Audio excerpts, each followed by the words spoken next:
should try to like touched it. And now it's showing close. Oh, that's okay. You can't see it.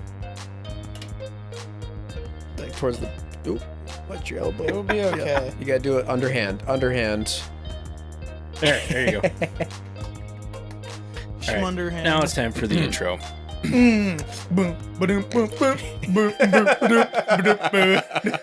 Welcome to another episode of the Whiskey House Pub House. We have a camera we have to look to now, guys. Ew. So, welcome to the second podcast video format that we have done, season 3. Episode Dose 79. Yep. Noise. Yep. 279. 279. It's We're been. gonna bump up those numbers. We gotta pump those numbers up. Pump it. Like the Nike shoe. The turkey one. Well, there was an actual Nike Air, wasn't there? Well, That yeah, you- there was a that Nike you actually Air. pumped up. I thought that was. Yeah. No, Oh, yeah, really? No, it was That's a real thing. a spoof. Right. Of Of the the real real product. thing, Yep. yeah. I thought that was the joke, was that they could never make something as ridiculous as that. No, No, it they- was they real. did. It was a real thing. Mhm. And okay. Yeah, no, I mean, I can see that. Now, Yeah, now I understand. The mental image The is joke there. is more clear to me. Sure.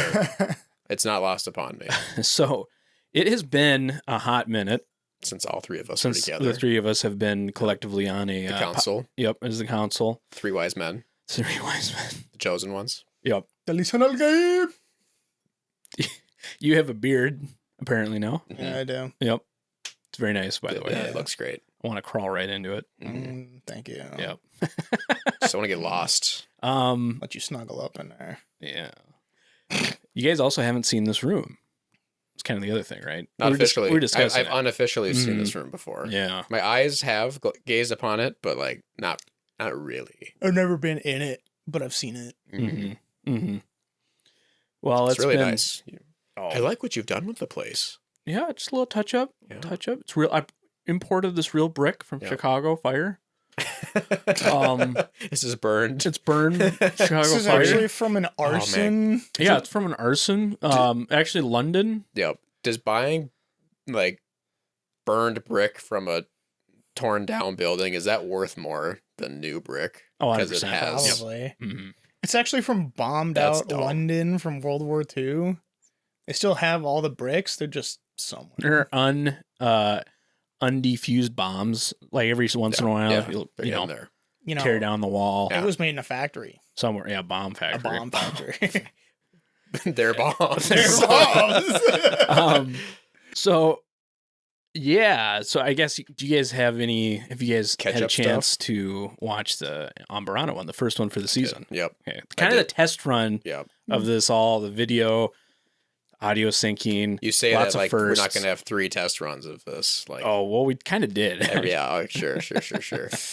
You know, I watched it. It was good. Sure. I have to say, Liquor Boy did a great job. Of because he's a pretty poor communicator. That you know? reminds me. I'm But- sorry. I just forgot that the box was sitting in front of you. The logo where Liquor Boy was sitting, or Whiskey Yes. Boy. So Yep. I just had to get rid of that right now. Maybe I'll do that in post. Gotcha. Yeah. Yep. That's still on me right now. Did you watch the video? Yeah. Oh, yeah. I did. Yeah. But that's still on me. No, I got it off right now. That was I Okay, just swatted good. it away. Yeah. Oh, thank it's you. gone. It's gone now. I had no idea. Like, it's an invisible box. I could have sworn. it's very It's That's a weird crazy. thing. It's like a 4-dimensional like space. Well, Whiskey Boy's face box Yeah. thing that. Okay. Well, I'm glad you shooed that off of me, Mm. so now Mhm. the audience can see me. Yep. But yeah, it's been a hot minute since we've all been together in recording sesh, and that Ambarana episode was great. Good points about the just the unethicalness of Of getting the wood. You know, Let's chop down some trees. yeah. Well, it's not let's hire you to chop Hey, down those trees. You're allowed to do this. You can do that, Yeah. right? I like cutting down Wink. trees. And also just drop it off here, and I'll pick it up. I like deforestation. Yep.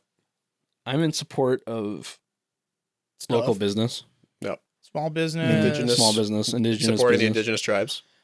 So today, this is past the event, but it was Bottled and Bond Day That's a on day. Sunday. Yeah. So According to the who? 3rd according to the internet. federal The internet? government. Yeah. No, that's very valid. Well, actually, the federal government did that in 1897. So, Exactly. but so this episode, we're kind of gonna talk about some bottle and bond stuff and kind of I don't know, not in memory of bottle and bond, but since it's past it, it's the perfect time for us to do it now. Yep. You know, about a week after. Yeah. So what do you guys think about as far as when you hear bottle and bond? What is bottle and bond to you guys? Just as a quick. Yeah, bottled and bond is good whiskey. I have never had a bad bottled and bond. The criteria that makes it so, I think it just puts it at a minimum level of quality. Sure. That it has to be at least that. And that is represented in the flavor. Mm-hmm. Other than that, to me, means absolutely nothing. I really don't care, Sure. what regulations you went through to get that label on there. Maybe 100 years ago, that meant something, but no. Other than it meaning good whiskey, it means nothing else. Yeah. And we'll to probably get into that too. Yeah. Carter, what about you? I mean, it's pretty much the same. Pretty much the honestly. same. There's really no other way to put it, I guess. No more elegant way or anything else that really goes into it. Usually bottle and bond just means really good whiskey. Even though it's not, could be expensive, could be cheap, but it's going to have like a pretty good standard. A standard to it. Yeah. Okay. All right. Well, that's what we're going to talk about today is some of the laws and the reasons why it went into effect back in that day, and then kind of what does it mean today, and then what is it like the requirements to be a bottle and bond whiskey. But you know what I think we should do first is we should pour something, and in the spirit of bottle and bond, I think since we're all three here, we Evan should pour. Williams. Bunnahabhain. We should pour some Bunnahabhain, some Blackheart, some 1994. Yeah. What do you guys think? That's not Bunnahabhain, that's Berglotti. Oh yeah, Yeah, Berglotti. He planted that in your mouth. Yeah. Planter. Yeah, it's an excellent idea. I was thinking the same thing actually. For bottle and bond bottle day. and bond day. Yeah, for bottle and bond day, let's drink scotch. Let's drink some scotch. Yep. It's definitely something to start with. Actually, I mean, you got A any more? caramely color. You got any more Trayvon? I That's don't. good. I kind of Thank you. figured. I'd rather drink that than this. Splishy I splash. don't know what's- So this is our fourth time now drinking this on the podcast. You got to splash some on the deer pelt, On the- in remembrance of Bambi. There Yep. you go, Bambi. By the way, that deer pelt is definitely not a fawn. Like it is very synthetic. If you were wondering, I was gonna say It this is feels very synthetic. fake. it is very fake. This is- I like the artistic choice of No. adding fawn markings. It makes it more traumatic when you look at it because Dylan's it's a like shot of horrible Bambi. human. Yeah. Yep.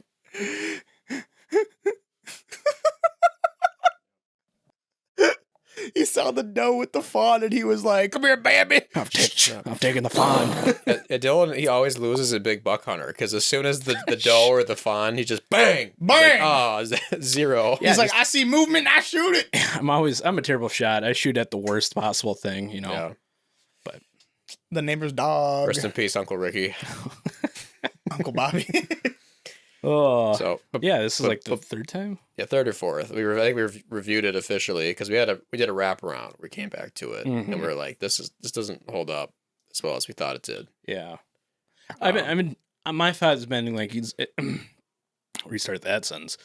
My thought has been on it. It's like, I kind of like we should come back to it like kind of every season, Sure. or Yeah. like the beginning of the year, because this marks another year for Whiskey House Pub House podcast. So it's kind of like an unofficial. I hope it's unofficial because we can't afford to buy another one every 3 seasons. No, I wonder what do you think that is now, the price wise? Anyways, yeah. Probably it's- too Yeah, expensive. no thanks. I don't even want to think about it. Yeah. But So we'll sip on this and talk about bottled bond. excellent. So I kind of stated it. Bottle and bond, at the beginning of this, it was a law passed in 1897. We got a couple bottle and bonds up on the shelf right now. Old Taylor, for instance. But the main reason they kind of were trying to get something going is there was a lot of dubious characters back in the day. And you got to think this is a time before the Food and Drug Act was like, that was 1908, I believe is what I have written down. And they cared more about what they were drinking to get laws passed before, even what they were more concerned about that than they were concerned about what was in their food or pharmaceutical goods. Can't blame them.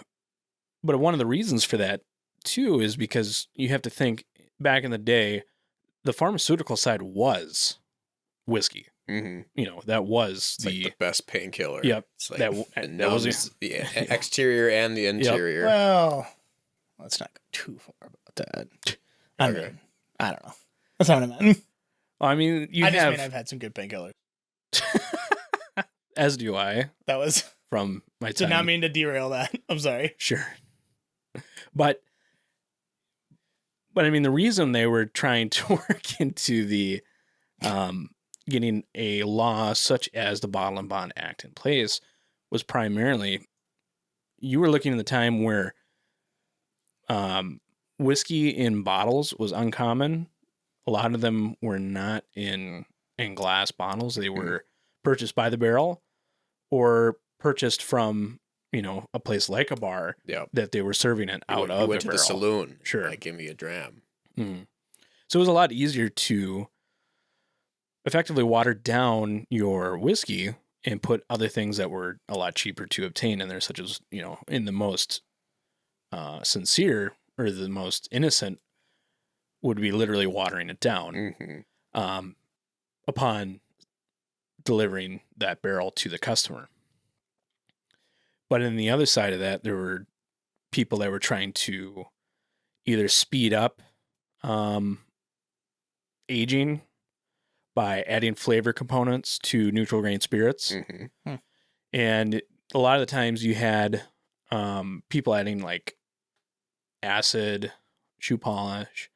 And one of the things I found they were adding,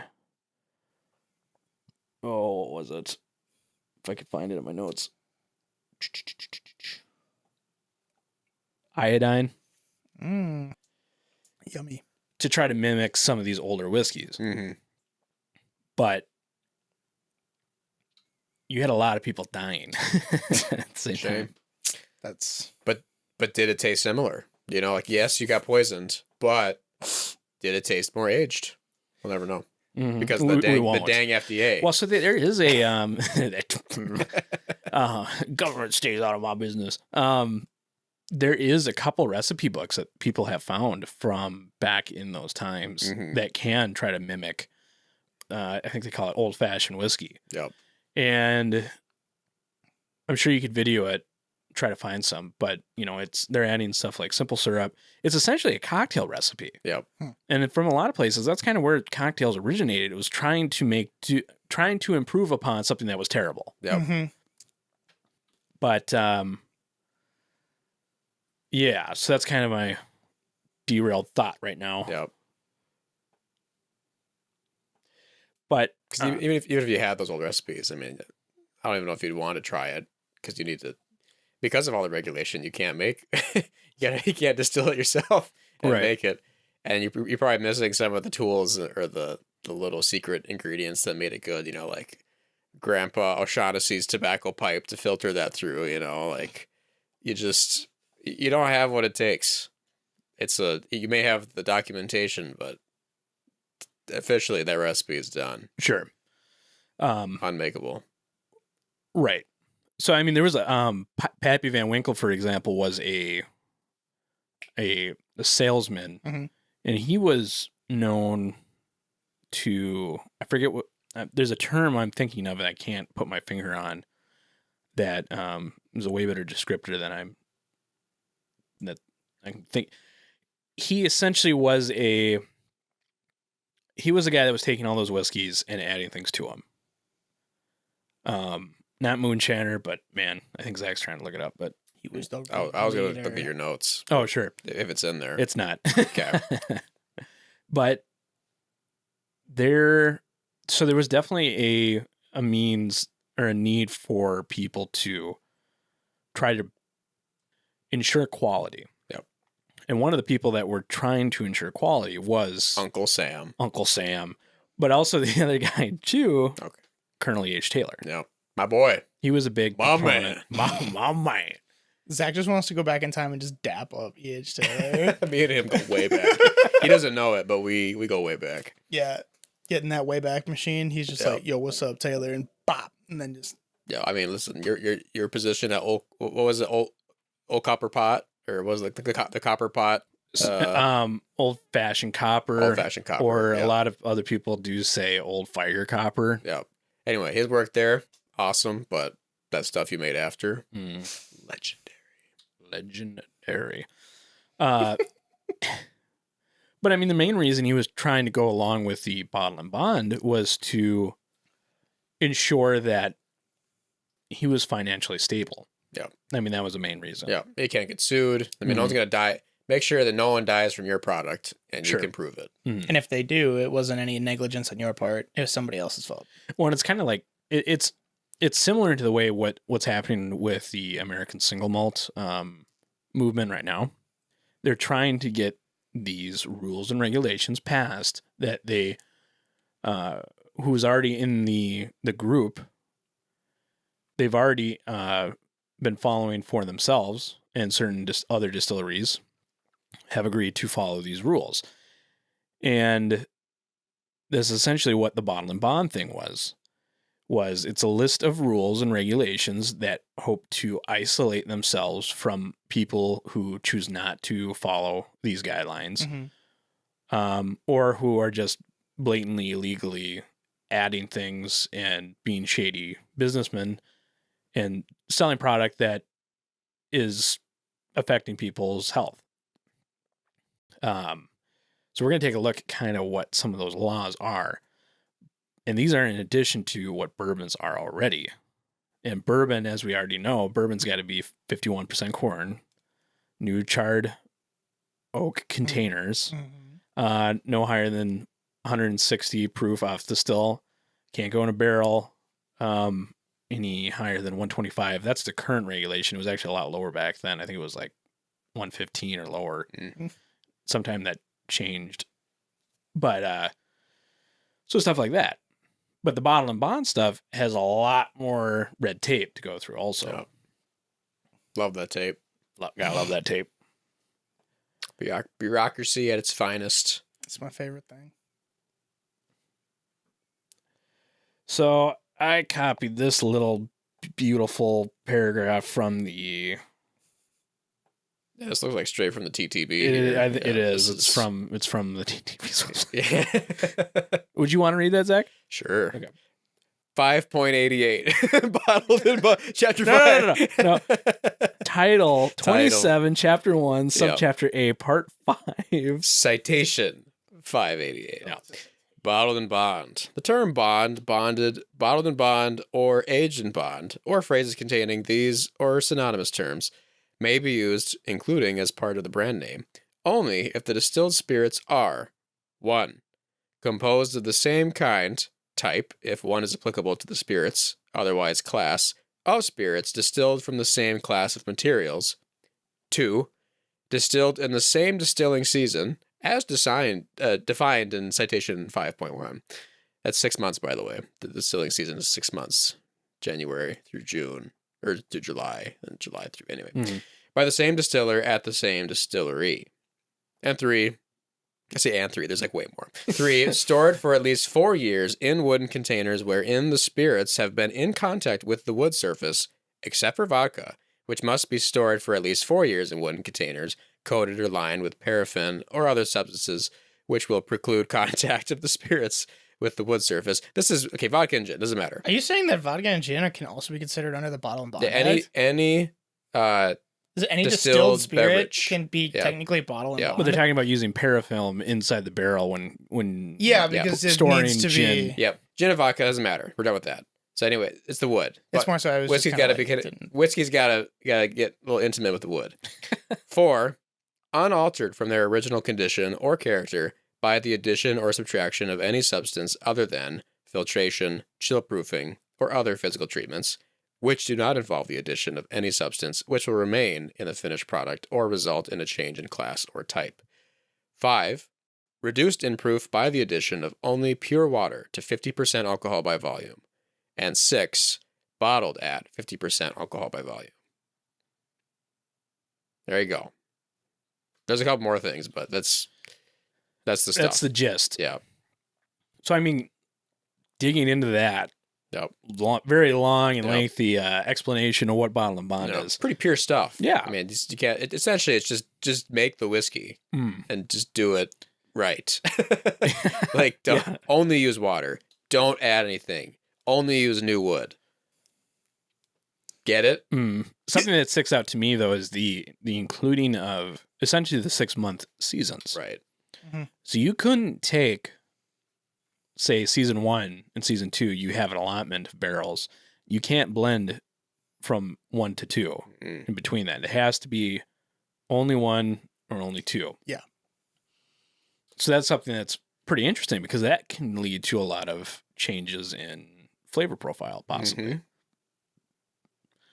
I never got why you'd think you'd be able to do it at any 6-month period, you know. Sure. I mean, you get the allotment reason, but yeah, just distilling seasons in general. Why is it not just because I mean, it was all built based upon the weather, the grain collection, and the grain collection. Yeah, because you have to think at the time, their capability for distilling season long was not as capable as it is today. With I don't know. I just watched season 1 of Clarkson's Farm, and he had wheat sitting in an open field or in an open concrete slab, and it was fine. He still the moisture level was still okay.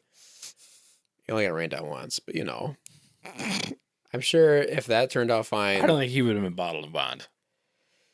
He hasn't tried yet. That's true. Well, he's also in England. That's valid. This doesn't count there. No, you're right. But another thing too is you can't have a different distiller with one. So let's see. I'm trying to think of a scenario that's actually applicable to that.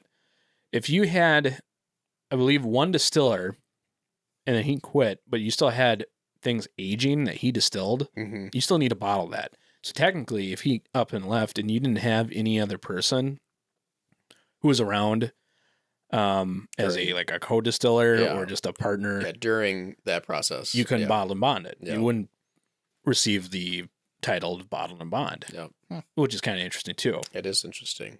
But and then of course the single I bet distiller. I bet there was a position. There was a job occupancy where you were just the guy that was there, just in case something happened. It's called fallback guy position. Yeah, and you would just be promoted to whatever position became vacant. If it became vacant. Sure. You just stood next to the guy. Yeah. You just shadowed him. You know, you just talk the talk, walk the walk, you know, to pretend to know what you're doing. And then they quit. And you're like, yeah, I was there. Yeah, don't worry. I saw that distillation run. I saw that. We're good. We're doing rum, right? Still sell it. This is whiskey? You mean apple brandy? Apple brandy. This is a beer factory, right? It smells like it. Same grains. I have zero qualifications to be here. Yeah, no, that shouldn't be left out. That's important. That's a good. That's an interesting tidbit. And you wonder how many lost there, like because the bottle and bond regulation is so strong and tight. Right. How many runs, have been faulted? Sorry, you failed. You failed this run. Well, and you have to think of this time too. So in the 1980s. There was I forget what it was, but when Reagan was president, there was this whole thing with distilling where you've seen bottles that had tax seals on them, right? Mm-hmm. The Taylor has an imitation tax seal. Mm-hmm. So that was applied, at the distillery under supervision of government officials that this has been paid for tax purposes. In the 80s, they changed the law and ruling on that. You don't see those anymore. Yeah. They also removed a bunch of the government officials that were stationed at distilleries that were in charge of things such as that. Yeah. And in the 80s, the distilleries advocated to keep these guys on there because they were helping out a lot in day-to-day things, and record keeping. It's like free work. I Yeah, Well, basically. it was they work for the it was a government. fun, yeah. You know, they're not on the payroll, and they Mhm. help you make your whiskey. Yep. Why wouldn't you want them? But Mhm.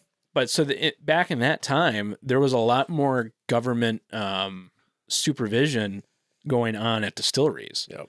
So that's kind of why a lot of these things are worded that way. It's because they were literally there. It wasn't like we're going to change these laws, go about your day like it is. Yeah. Where we know that at least the big distilleries are going to, for the most part, always stand to those standards. But they didn't really have a choice back in the day. Those were enforced. Yep. So it was kind of interesting. And then the exactly 100 proof for 50% alcohol, because of the lower entry proofs at that time, 100 proof was a lot closer to cask strength in that day. Yep.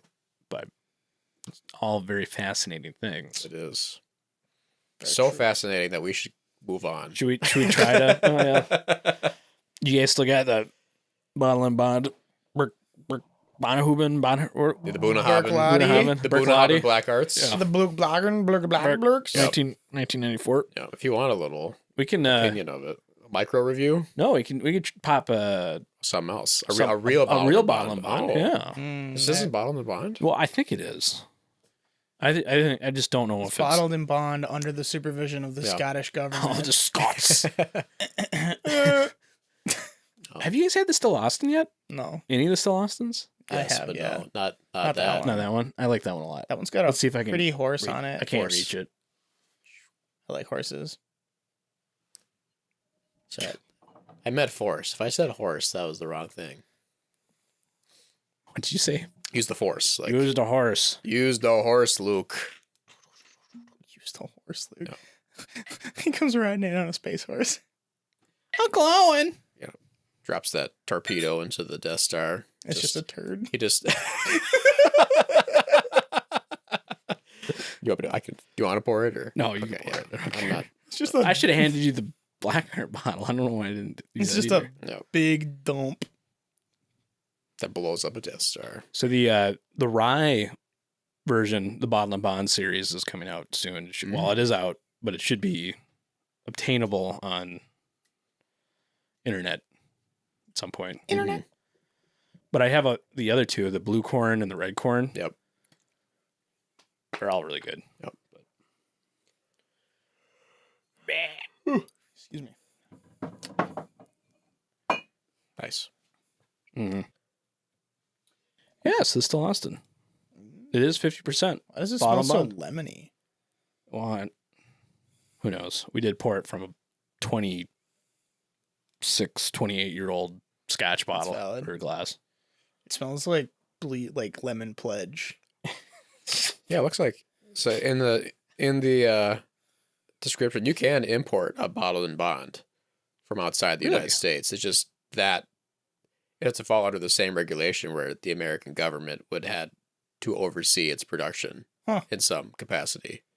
So you could have a bottled and bond Scotch if we decided to send whiskey ambassadors over there. Dylan? I wonder.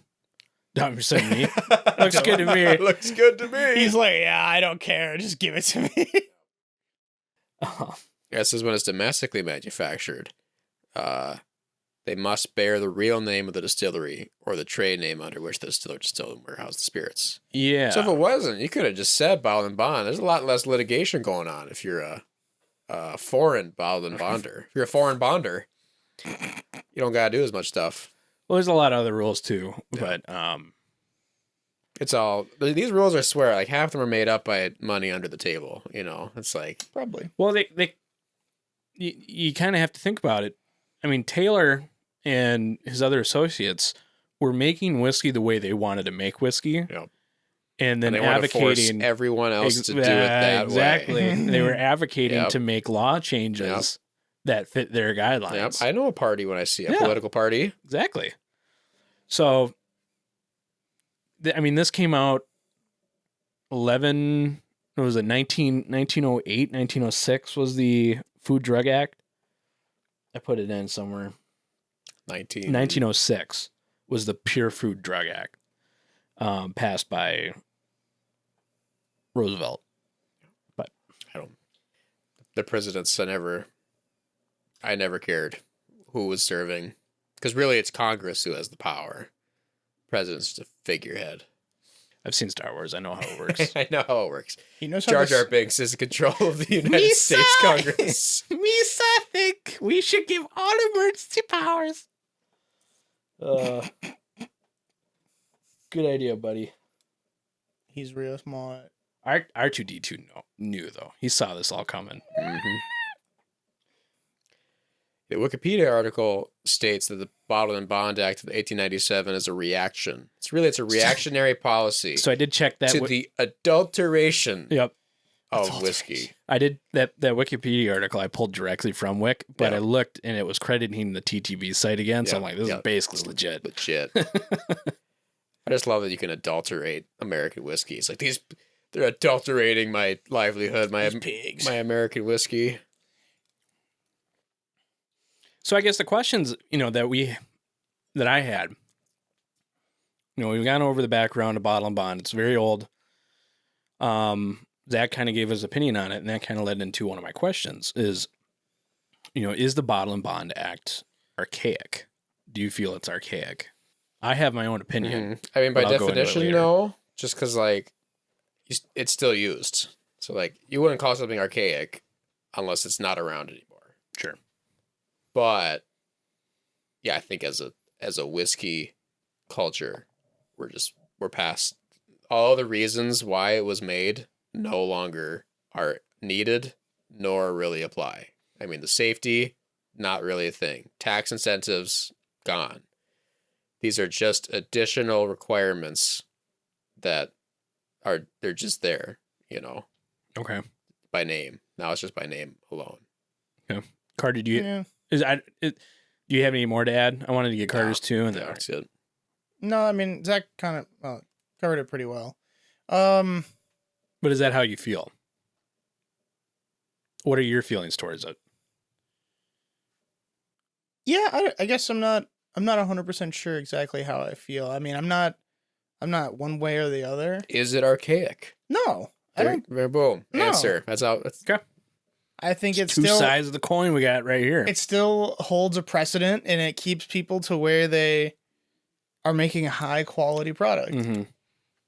I mean, even though they have to jump through those extra hoops, and you have basically. And I would agree. It is a high quality product. It is a high quality this product. tastes dang good. And have to have bonded warehouse and all that other. I don't think we covered minimum of 4 years, but minimum of 4 years. Yeah. But there's a lot more hoops to jump through. But usually they're almost always really good. My thought on it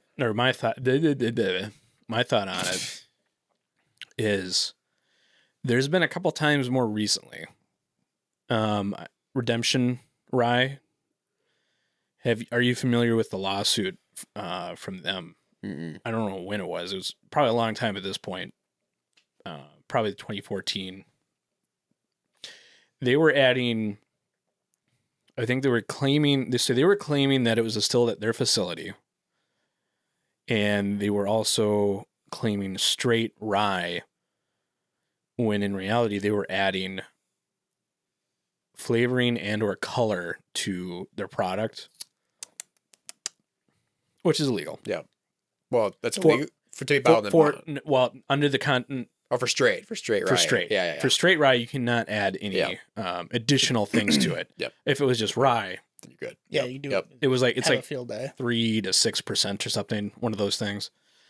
And the other thing is their still size at that time was not anywhere to be able to allow for the capacity that they were distributing at. Mm-hmm. So there was, it was tiny. Yeah. It was probably as big as this room. But so there was a lawsuit filed for, I forget the exact title of the lawsuit, but it ended up they had to pay back customers a certain amount. So I think there's definitely a need for enforcing guidelines. Sure. The problem is, I think, is not that the Bottle and Bond doesn't look to enforce those guidelines. Mm-hmm. It's that the people aren't there to help enforce those guidelines. Sure, yeah. There's no authority behind it anymore. Right. Yeah. So I think my personal thought is there is really nothing archaic about it. I think it's a personal choice that at this point it's more for distillers to make than consumers, because a lot of consumers don't know what bottle and bond means. Right. It's far more, less it's than marketing. Right. Yeah. Far less than, when this was enacted to even the 1950s. This was probably a very more widely known subject, or what it meant on bottles, but than it is today. However, we probably need some sort of enforcement regulation now more than ever, since those original days of the, people mixing things into stuff. Into drinks. Yeah. People dying. Yeah. Lots of people dying. I love shoe polish in my whiskey. But and then it goes into Carter's. I think a lot of the whiskeys now that are bottle and bond are these high quality marks, and a lot of them are still very affordable. But yeah, so that's kind of my thought. So no.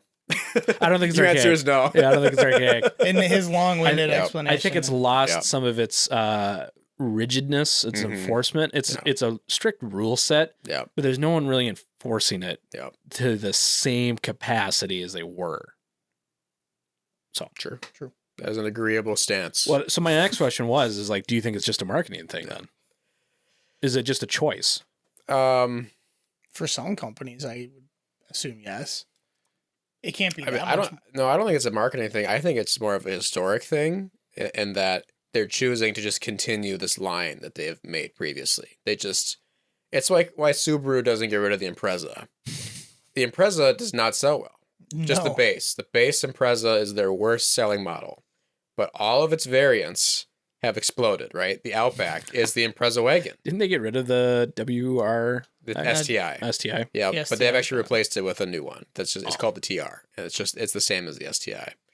But anyway, the WRX is an Impreza, souped up, sells great. The Impreza hatchback, technically the RS, sells more than their base. I'm just saying, like, they keep selling it just because. And going back to whiskey, they keep selling because they just never decided to cancel it, and it does make money. I think we're just dealing with a legacy. So I don't think it's a marketing thing. It's a legacy thing. You can see that. But isn't everything in whiskey marketing then? Because if it's not a legacy thing, like if I'm still Austin, we'll use them because they are a craft distillery that, it's only been around for the last decade or so. Yep. Why do I have... What gives me a reason to put bottle and bond on there? To take sales away from other competing products. So is that not a market? Okay. That would be marketing. Sure. But I don't think that's why it's remained. Okay. I think that's... Yeah. I don't think that's not the primary driving force. Yeah. I think if everyone... Not that they would, but if E.H. Taylor stopped selling bottled and bond... Well, he's dead now, so he has. Yes, he has. He has stopped. If Henry McKenna, who is also dead, stopped selling bottled and bond, then yeah, I think it would start. If the originators of their products stopped doing it, the rest would soon follow. It does seem interesting that it has stuck around, because it's not.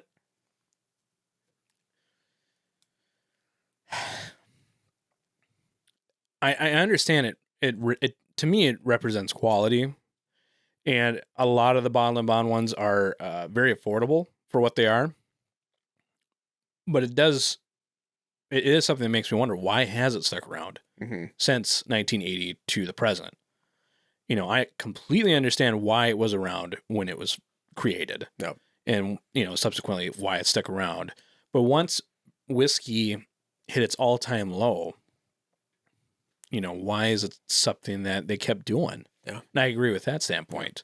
I think it could be, it's the easiest way to describe many qualities with one word. Like when it says bonded, that means so much. Yeah. Whereas the rest of the words, like straight, means essentially two things, right? A year and a content, Sure.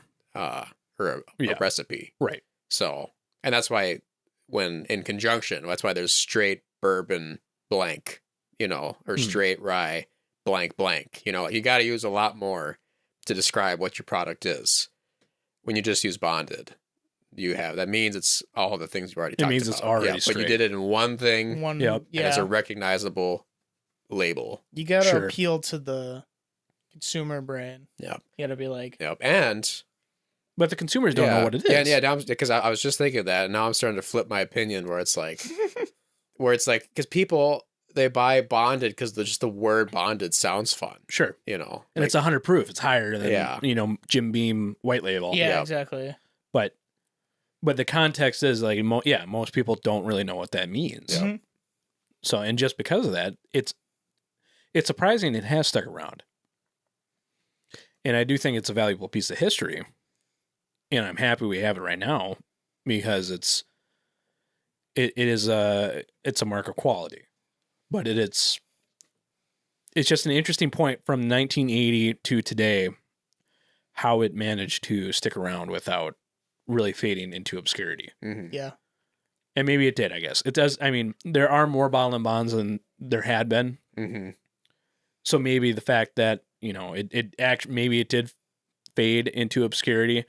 I know Heaven Hill was the one that had the most bottle and bond products, and they probably still do. I mean, they have the Heaven Hill bottle and bond, the 7-year, previously the 8. The Mellow Corn, they got the Henry McKenna. What else do they have? I'm forgetting the old Fitz decanters are bottle and bond. Yep. And yeah, I mean, there's a lot of them. But I mean, they were pretty much the only one. Taylor didn't come out until, this was on an older episode we did, but the Taylor didn't come out until after 2010, because it was after the Buffalo Trace was actually officially Acquired. named Mhm. Buffalo Trace, and then they Mhm. came out with a bunch of those Yep. newer brands. So, I mean, the Taylor for them is actually fairly new Still. in whiskey term. But the Taylor makes sense to keep it bonded. Oh, absolutely. But they re-released that. Yeah.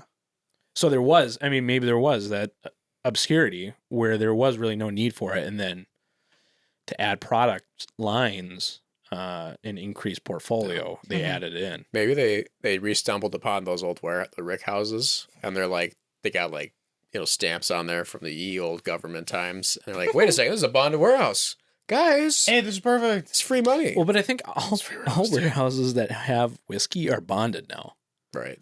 So I think and I might be wrong, They just do it anyway. but I think they all qualify as a bonded warehouse. Sure. They haven't seen mine. Sure. Yeah, that's true. Look at over there. The camera's standing on a barrel. Yeah. But Dante is Yeah, rapid. I threw Question mark. I threw that third question in there because I was thinking about the government, just getting involved in all of our biz. well, So the question is, should the government be involved in bourbon or whiskey in general naming regulation? That's what I threw that one in there. Naming specifically? Yeah, I was thinking because well, you go on to name. Well, I was thinking because we're talking about the TTB, Sure. like government entities being in charge. Like I understand the government entity being in charge of distribution and FDA policy, making sure things are, well and good. That. But when it comes to something like a bonded term, Okay. should they really be in charge? Like, should we not just have one ruling authority that is, what's better, a privatized authority over this market or a government one? Why would it be the government if that was of your opinion? So do you mean more like, should it be a board of of like a whiskey collective, distillery heads, or figureheads appointed by some, I'm not trying to make a government out of whiskey. No, yeah, I'm just saying there is such an existing powerful market. Yeah. Why are we playing by the rules of so many different leagues? Well, I guess the reason why it's a good thing in one point of view is, looking back at the term bourbon, Mm-hmm. that is a recognized product of the United States since like 1963. Yep. That just meant that anyone that traded with the United States couldn't import products titled bourbon. So they were the one regulating that at that point. If that wasn't set up that way, then you'd see Mexican bourbon, which there was Mexican bourbon. And not too long ago. Yeah. Come on. This Actually, would probably be really good. Not too long ago, there was a Crown Royal that was released to the United States that said bourbon mash bill or bourbon recipe. bourbon inspired. That they got contacted and they're like, you can't do this. And then they were made to change it. Stinking Canadians. So they sent a Sharpie to every liquor store. No, they were allowed to sell out of that. Yeah. They were like, yeah. But, I guess if you have a privatized or just an individual group of people that are selecting it, that's what they did. They founded the Bottle and Bond and then put that to the government to enforce. And then in theory, the government was enforcing that. It's the same thing happening now with the single malt thing is that they're assembled a group of like-minded distillers and enthusiasts that all agree on those terms, and they're putting this towards the appropriate authorities. Yeah. And then in theory, once that passes, then they'll be in charge of regulating that. Yep. If you don't have that, then you have more of a redemption rye scenario, except there's no consequence after that. Yeah. You're buying product that, while it won't kill you, it's not what you're wanting. paying Yeah, for. You know what it is advertising. like? Yeah. It's like extra virgin olive oil. Yeah. It's not actually from Yep. Italy. Yeah. So the government being a powerful authority adds a lot of good benefit to our little bourbon market. But I was thinking of like the coffee, like the Specialty Coffee Association, like they're in control. Like when you like the barista awards, the barista competition, Sure. and what defines espresso and what things are, there's no government there, because it's such a worldwide product. That's all organized by privatized things. Well, they don't have a single authority, No. but it's ungovernment regulated. so I guess in my mind, I would look more towards the rum. Mm-hmm. It's another spirit, Yep. more comparable.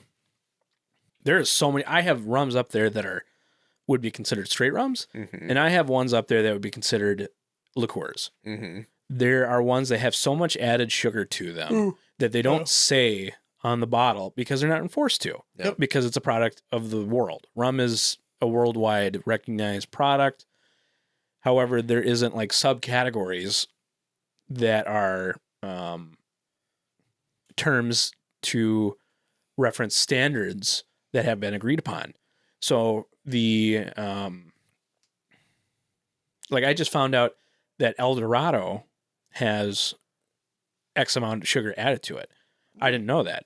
And the only way you can tell is you have to find like some of these government sites that actually do the testing on these because they're legally required to before it hits a retail shelf. Mm-hmm. And you ended up having to find like Sweden's site and looking up El Dorado, and then you find that they did lab testing and found, The results. 17 grams of sugar in it. Yeah. And I think you'd have a lot more of that in bourbon Yep. if bourbon wasn't a regulated term in itself, or straight wasn't, or bottle and bond didn't exist either. Thanks, America. You did good.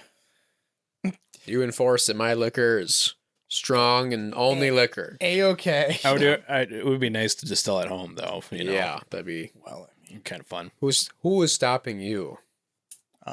The Government. FDA. The FDA. Are The they really? FDA. Are they really? Is it the FDA? No, it's Exactly. TT. the ATF. Sure. Yep. It's Probably. the FBI. They're on this. They're on you. It's the CIA, the DIA, the BIA. CIA has wanted Dante's Rapido recipe for a long time. Oh, that was a long. The WNBA. The WNBA. Which I heard is just the NBA, but what's the those NBA? It's like someone compare the NBA. It's like I heard it's just like the WNBA, but all dudes. The ultimate switcheroo. Yeah. So I mean, what do you guys thought? Like, about, should it be enforced? There is a multitude of reasons we are at the point we are at and why we could go and buy this at the store. I have very little opinion, actual care about why it is that way. Just to throw that out there. And yeah, I think I'm sticking by my original statement where it's like, I'm glad there's a term, for all these regulations. I can go to the store and buy something that I know is going to be of minimum quality and meet these expectations. That's all I'm happy about. Carter? Safe home base. I brought it home, guys. I ran that for a home run. You got a nice little inside the park homer. Yep. Little ground rule double. Yep. Bounced off of Dylan's shins a couple times. Yep. Little fielding error. Bing, bing, bing. Yeah. No. I mean, under the same. I think it's a good. It's good to have it in place, as I mean, a lot of companies. I mean, not necessarily like. Sometimes people try to cut corners and this or that. And it's not necessarily to like the detriment of a consumer. And they're not trying to like, swindle anybody, but it's more so just a logistical, what's the word I'm trying to, it's just more of like a logistical outlook of it. Not like they're trying to do anything. It's an option you can add. Like it's an option and they're not trying to do anything wrong or like bad. But they're just like, oh, we could do this instead, and it would save us a ton of money. But it's also like, this is what keeps, all those rules and regulations are what keep the product what it's supposed to be. Sure. Yeah, my closing thoughts on it is essentially I think it's another option in marketing's arsenal. Not marketing's arsenal. It's a tool that can be used for a distillery to make sales choices. Well, yes, but it's inevitably sales. It's a way that you can put on a label to identify a brand, to sell and make revenue. Yeah, I wonder what a good word for that would be. It is. I don't know what that would be. Involving the overall market and how people purchase products. I think it should be purchasing. But I mean, in the instance of like craft distilleries, I think it's a very useful tool that you can point to as a point of legitimacy. Like we have made, as a small distillery that founded not too long ago, we have gotten to the point where we can release a bottle and bond product that's minimum of 4 years. And to most consumers, that might not mean a lot, but for us, it's like a mark. It's it's a finish line at some point where it's like we finally obtained this medal, essentially. Sure. It gives a young distillery legitimacy and credibility. Sure. And then on the bigger scale, it's also a credibility to the bigger distilleries that it's a point of quality, and usually it's still a very affordable option in whiskey. Mm-hmm. So, yeah. I'm happy it's around. I'm happy it stuck around. Yeah. This was really good vodka. Yeah. You guys ever had bottled in bond vodka is bottled in bond vodka. So good. Well, now that I know you can make bottled in bond vodka. Yep. I'm going to do it. Yeah. I'm going to make a bottled in bond Vesper martini with bottled in bond vodka and gin. I mean, James Bond would be proud. I don't think you can do that because there's stuff added in it. What? No. He's saying no, Vesper. He's just saying he's just gonna take his vodka and his gin, and then he's gonna mix them after the fact. They're separate. The shaker. They're separate spirits, and then he puts them together in his little, potion bowl, and then he. Yep. It's Vespin time. It's Vespin time. He casts Vesper. All right. Well, we better get going, and then we can start our next episode. But thanks for joining us on this episode of the Whiskey House Pub House. We hope you liked it. Like, comment, subscribe, leave us a comment, follow us on Instagram. And I don't even think we introduced ourselves at the original point, but let's do it. It's whatever. They know who we are. you know who we are. I'm And, that one guy. I'm the other guy. And he's a guy too. and this is my closet. And we'll see you next time.